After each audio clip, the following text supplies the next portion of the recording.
Buenas noches, alumnas y alumnos. Vamos a continuar con las clases de citopatología, obviamente, específicamente con lo que es las citopatologías cervicovaginal. En anteriores clases definimos conceptos de lo que significaba las lesiones preneoplásicas o premalignas, que según el libro del Bethesda, según la clasificación o la nomenclatura que usa el Bethesda, las describe como lesiones escamosas intraepiteliales o por sus siglas en inglés SIL. Vemos que, o vimos mejor dicho, que tenemos una lesión escamosa intraepitelial de bajo grado, establecimos los criterios citológicos y establecimos también los criterios citológicos para las lesiones escamosas de alto grado.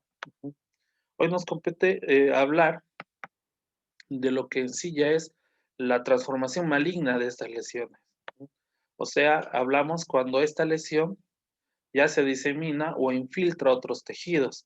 Estamos hablando de un carcinoma escamoso. Y vamos a establecer, obviamente, esos criterios citológicos. Es importante decir que vamos a encontrar, según la literatura que ustedes revisen, en algunos casos, al carcinoma escamoso también con el sinónimo de carcinoma epidermoide. Ahora vamos a ver por qué.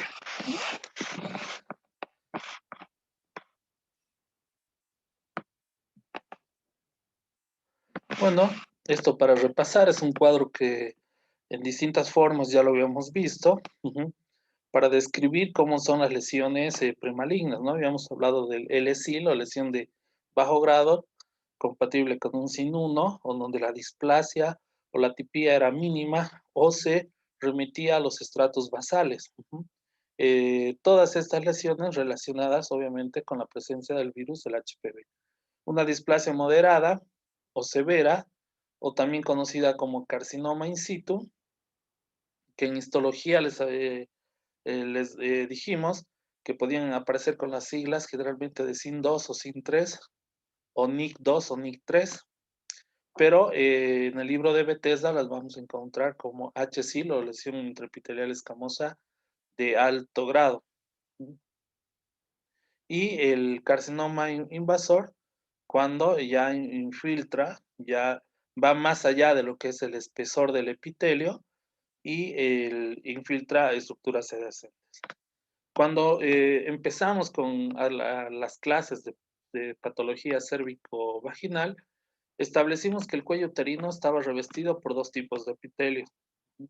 El epitelio plano estratificado, que era un epitelio que sobre todo se delimitaba a la parte del exocervix. Dividimos al cuello uterino en exo y endocervix, y el epitelio endocervical lo describimos como epitelio cilíndrico simple, mucosecretante, un epitelio de tipo glandular. Entonces, ahora estamos hablando de las lesiones que derivan del epitelio plano estratificado, o también conocido como epitelio escamoso.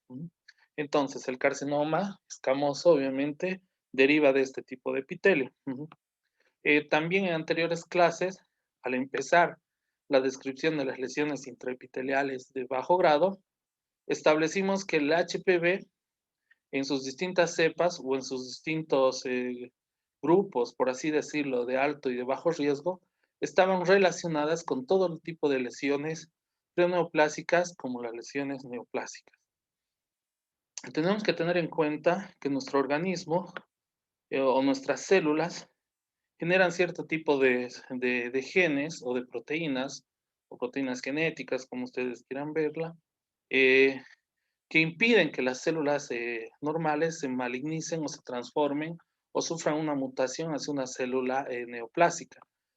Por ejemplo, entre esos genes estaríamos hablando del gen supresor de tumor, que se conoce como el P53, o el gen relacionado al retinoblastoma, que también impide que las células se transformen hacia células tumorales.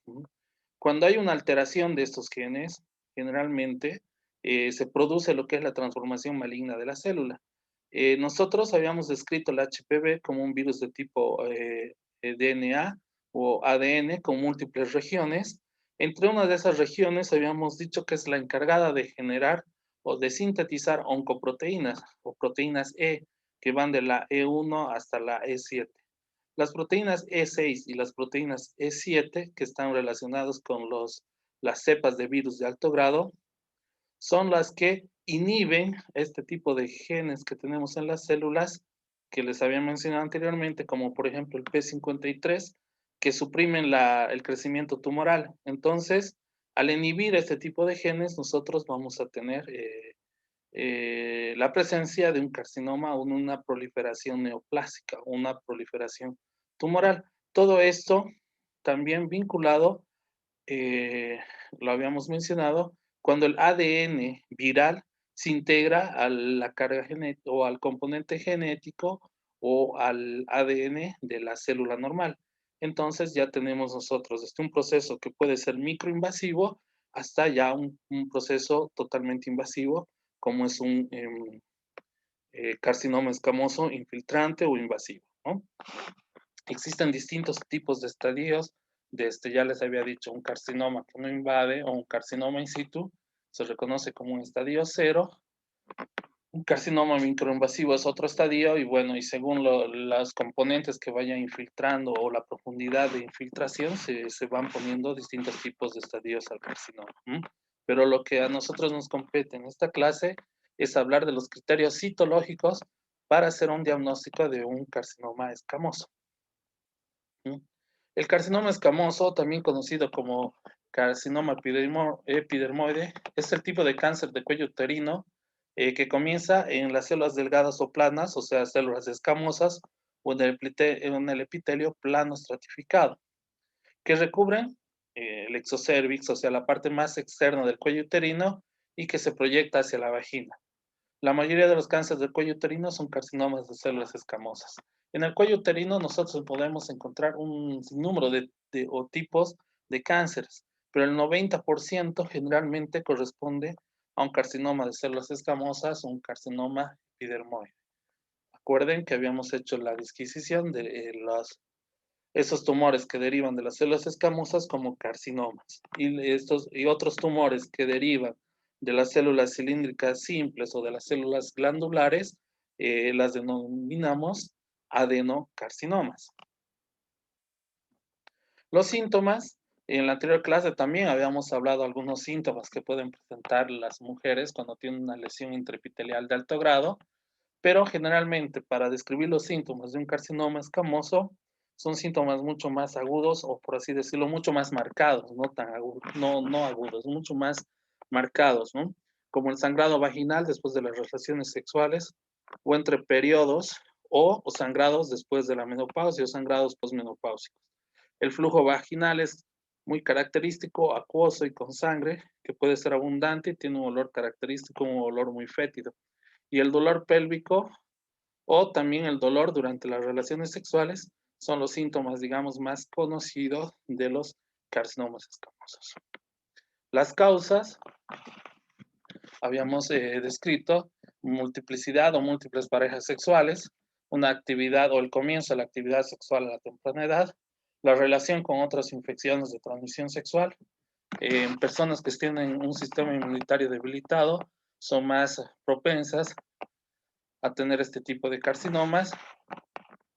El tabaquismo también es una causa para desarrollar carcinomas escamosos en cuello uterino y se ve antes que la exposición a ciertos medicamentos como la dietil estilbestrol, que era un medicamento hormonal que se usaba para la producción de abortos espontáneos, estaba relacionado con la producción de carcinomas escamosos, ¿no? Ahora también se ve que también algunos agentes hormonales, sobre todo algunos pacientes que usan un tipo de anticonceptivos basados, por ejemplo, en estrógenos, también pueden con el tiempo desarrollar carcinomas. Sabemos que, por ejemplo, el estrógeno aumenta el espesor de los epitelios y con esto puede haber una mutación y se puede llevar o puede conllevar a un desarrollo de un carcinoma escamoso. Por eso también es que siempre se aconseja no usar un solo método anticonceptivo, sino variar en cuanto al uso de métodos anticonceptivos. Si nosotros hablamos de variantes de carcinoma escamoso, si nos remitimos a la parte del estudio histológico, no del citológico, del histológico, vamos a encontrar muchas, pero muchas variantes histológicas de carcinomas escamosos. Entre ellos vamos a usar el queratinizante, el no queratinizante, el carcinoma escamoso de tipo papilar, el de tipo basaloide, el linfoepitelial, el escamo transicional o el de células ausadas. Entonces, en sí existen en la descripción de la literatura múltiples tipos o variantes de carcinomas escamosos. En el Bethesda, el Bethesda no, para hablar de carcinomas escamosos en la citología, no hace esa descripción de estas variantes. Habla en sí solo de carcinoma escamoso, pero en el libro de Bethesda hace una descripción de lo que es el carcinoma queratinizante y el no queratinizante. ¿Cuál es la característica de estas? Obviamente que uno produce queratina y el otro no. La queratina es una proteína que producen las células, sobre todo las células de la piel. Recordemos que el epitelio de la piel también es estratificado, pero a diferencia de los otros epitelios, estos epitelios producen queratina. Entonces, ante algunas alteraciones, y sobre todo en los cánceres, las células del cuello uterino o el epitelio del cuello uterino produce también material queratinizante. Entonces, según o no la producción de este material, que es la queratina, las variantes que describen en el Bethesda sobre todo son el queratinizante y el no queratinizante. Este es un ejemplo histológico, obviamente, de lo que es un carcinoma escamoso queratinizante. Fíjense, ¿no? Esto, todo lo que vemos acá, esto mucho más eosinófilo, más denso, como también se describe como perlas córneas, que hacen como remolinos. Acá, acá también podemos ver este material eosinófilo, que hace como remolinos, es lo que nosotros conocemos como queratina. Este es el ejemplo histológico de un carcinoma escamoso o epidermoide queratinizante. Este es el ejemplo de un carcinoma escamoso. Fíjense, el epitelio, todo ese tipo de células que se van metiendo hacia la profundidad y que están constituidas por células que tienen atipías, son células atípicas de distintas formas, de distintos tamaños, con distintas características nucleares, que infiltra ya hacia abajo estructuras adyacentes al tejido. Entonces, este es el ejemplo histológico, obviamente, de un carcinoma no queratinizante. Vean siempre se dice que hay que ver esta placa histológica y después mentalmente traspasarla a un extendido citológico. Fíjense estas células mucho más grandes, hipercromáticas, estas redondas, otras más chiquitas, otras más ahusadas. Bueno, ya vamos a ver los criterios citológicos para hacer el diagnóstico de un carcinoma eh, escamoso por la tinción de PAP o el estudio de Papa Nicolau. Acá también es un ejemplo de un carcinoma escamoso no queratinizante y acá me voy. Fíjense, por ejemplo, esta célula está en mitosis. Ya están los polos o de las mitosis.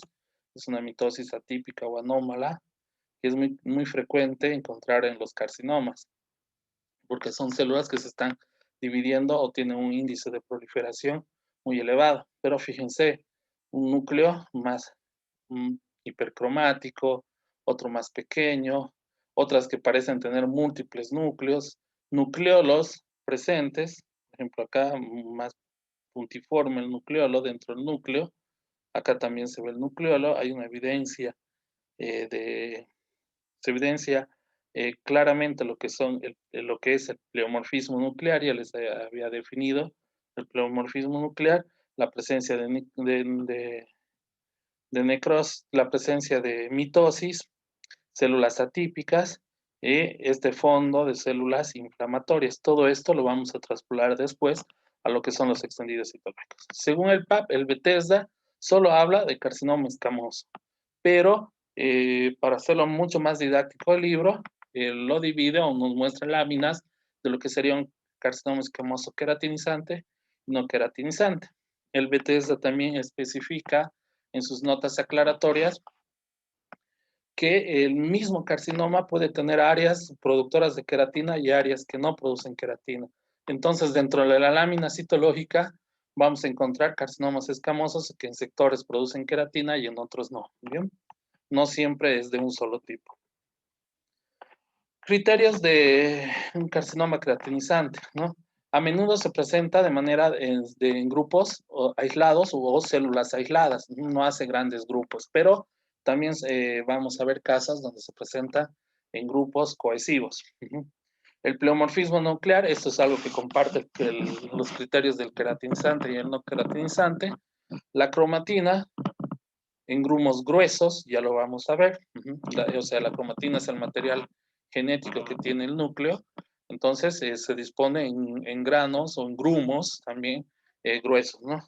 La diatesis tumoral, ¿qué es la diatesis tumoral? Ahí vamos a encontrar muchos detritos, muchas células muertas, un fondo inflamatorio sobre este tipo de células y nos da realmente el parámetro de que puede ser un carcinoma escamoso. Y los macronucleolos. Sabemos que el núcleo de una célula tiene, bueno, la membrana nuclear y, que delimita todo el material genético y por dentro tiene el nucleolo, ¿no? Entonces, una característica de los carcinomas escamosos, sobre todo los queratinizantes, es la presencia de nucleolos muy grandes o muy evidentes, ¿no?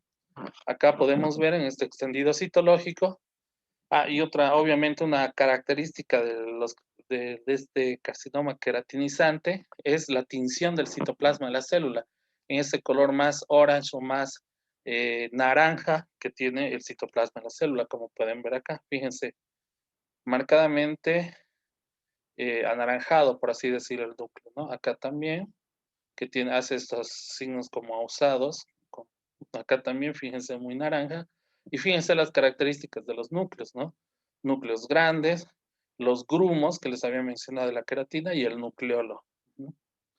Lo mismo en otras células, fíjense, núcleos grandes, irregulares, los grumos de la queratina, nucleolos, aquí parece tener más de un nucleolo, algunas células mucho más hipercromáticas con este citoplasma anaranjado, acá también tenemos el citoplasma anaranjado, núcleos irregulares, citoplasma anaranjado y pleomorfismo nuclear. ¿A qué me refiero con pleomorfismo nuclear? Núcleos de distintos tipos. Fíjense, este núcleo mucho más ausado, este también mucho más ausado, otros mucho más redondos, el nucleolo, otros mucho más redondos, pero otros de menor tamaño y otros de mayor tamaño. A eso nos referimos con el pleomorfismo nuclear. Y si nos fijamos en el fondo, de lo que habíamos dicho, de lo que es la diatesis tumoral, fíjense que hay como un fondo sucio, ¿no? Con fragmentos, ni siquiera células inflamatorias completas, con pedazos de células inflamatorias ahí que se están destruyendo. Entonces, esa es la diatesis tumoral. Vamos a ver otras láminas donde es mucho más marcado. Acá también un ejemplo de carcinoma escamoso queratinizante, este citoplasma bien anaranjado de las células, este fondo sucio, parece sucio, así se describe de la diatesis tumoral, y la alteración y el pleomorfismo de los núcleos. Carcinoma escamoso no queratinizante. Entonces, ¿cuáles son los criterios citológicos? Las células pueden estar aisladas o dispuestas en agregados incisionales y tener bordes celulares mal definidos. Es frecuente que las células sean algo más pequeñas que las de las lesiones de alto grado, aunque presentan la mayoría de las características de un SIL de alto grado, que habíamos mencionado: la hipercromasia nuclear, la irregularidad del núcleo, los nucleolos, la cromatina en grumos. Los núcleos presentan distribución muy irregular y la cromatina aglutinada o en grumos. Es frecuente hallar diatesis tumoral compuesta de restos necróticos y sangre hemocilada. Y obviamente la característica de un carcinoma no queratinizante es que tiene un citoplasma mucho más basófilo o mucho más azulado.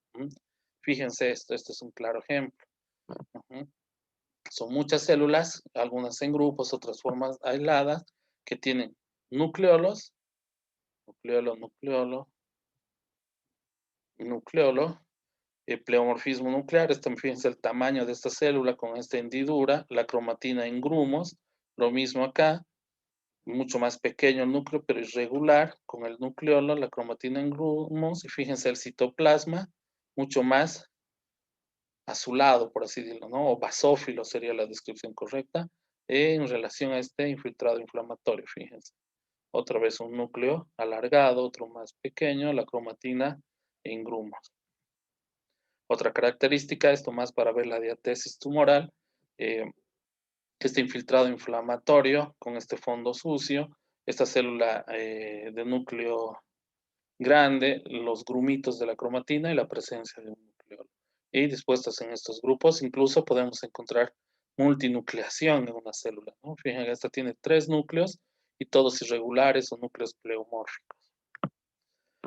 En la citología líquida es una característica, y habíamos mencionado siempre que en la citología líquida el fondo no era tan sucio, al ser células que se sedimentan o se centrifugan, a veces ya no vemos este fondo que nos ayuda no solo a hacer el diagnóstico de las células tumorales, sino también de otros procesos.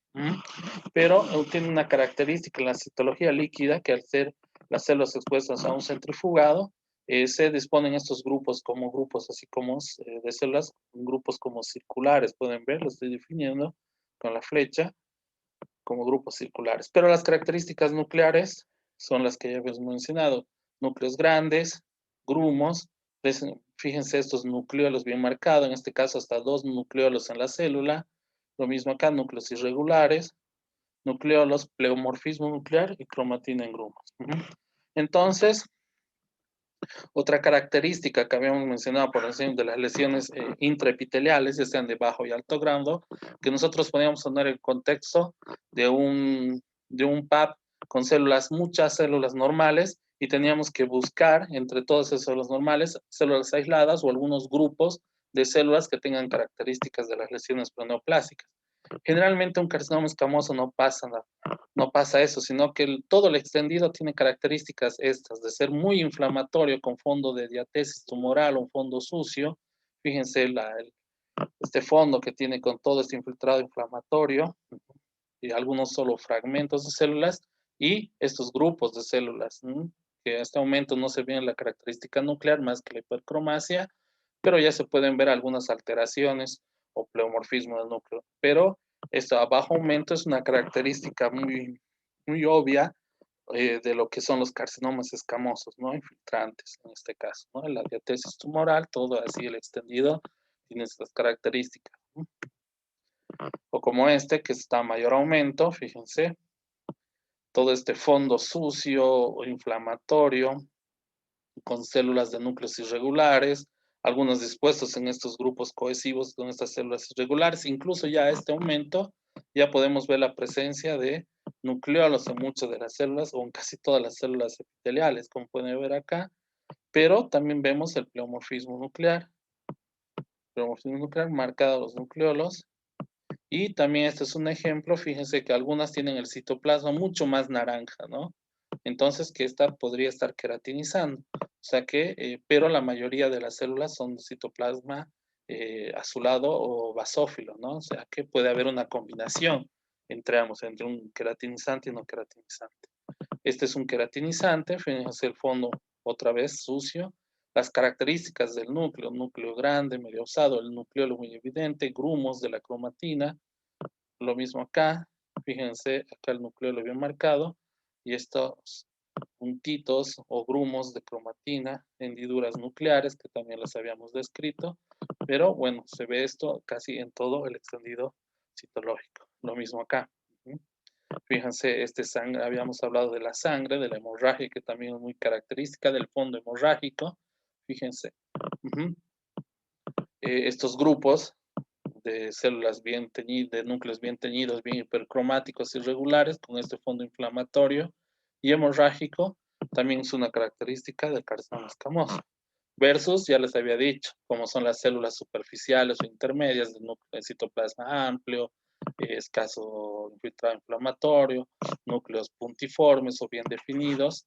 Entonces, esa es la diferencia que hay, por ejemplo, con un carcinoma escamoso o extendido, ¿no? Que tiene todo ese fondo de diatesis tumoral, células con marcada atipía celular. Entonces, estas son las características de lo que es un carcinoma escamoso, un carcinoma infiltrante. La próxima clase, ya para terminar con las alteraciones de células escamosas, vamos a determinar dos grupos de lesiones, por así decirlo, o categorías, que hablan cuando nosotros no podemos definir exactamente si estamos hablando de una lesión intraepitelial, que son las atipías de células escamosas, de significado indeterminado, que por sus siglas en inglés se conocen como ASCUS o ASCH. Entonces, esos ya los vamos a ver en las siguientes clases, pero lo importante es que definamos antes de ver este grupo de alteraciones, que tengamos bien establecidos los conceptos y los criterios citológicos o de los cambios morfológicos que presentan las células con lesiones intraepiteliales o ya con una lesión maligna, ¿no? Como es el carcinoma escamoso. Bueno, muchas gracias por su atención. Ahora les paso la clase por el canal y por nuestro grupo de WhatsApp vamos a definir algunas actividades que tenemos pendientes. Muy bien, muchas gracias por su atención y hasta luego.